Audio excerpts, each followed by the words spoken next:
السلام عليكم ورحمة الله وبركاته. النهاردة هعمل لكم حاجة حلوة خالص ولذيذة. هعمل لكم الدونتس بأبسط الطرق.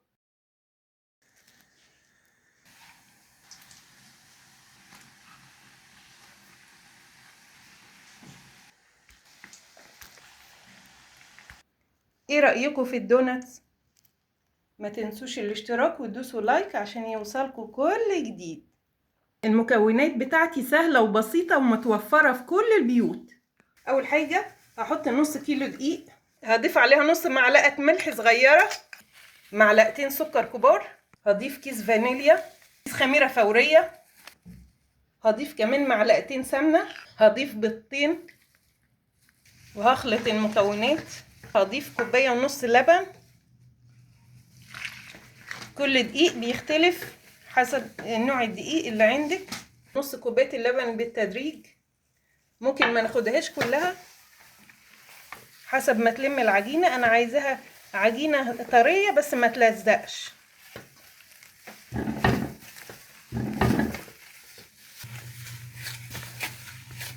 العجينة لمت معايا وسهلة وبسيطة وما بتلزقش. هسيبها تخمر ربع ساعة في مكان دافي. اختمرت معايا اهو. ايه رأيكم في العجينة؟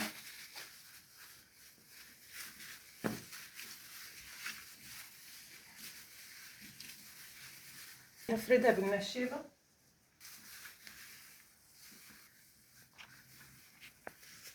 لا سميكة قوي ولا رفيعة قوي علشان تطلع دوناتية حلوة كده.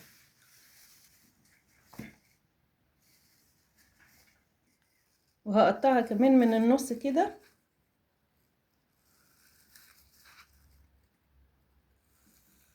ايه رأيكم في الدونات؟ هسيبه ربع ساعة يختمر، وهعجن العجينة تاني واقطعها برضو بنفس النظام. والبابلز دوت هيتقلي برضو في الزيت، هيبقى زي الزلابية بالظبط. ما تنسوش الاشتراك وتدوسوا لايك عشان يوصلكوا كل جديد.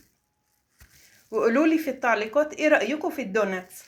النص كيلو دقيق طلع لي الكمية دي كلها بأقل من 8 واحدة بس من اللي بتشتريها جاهزة. نظافة وتوفير.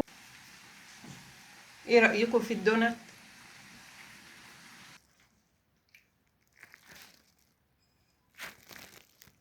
ايه رأيكم في الدوناتس؟ شايفين الدوناتس حلوة ومنفوخة ازاي وهشة؟ العجينة هشة ولذيذة من جوه.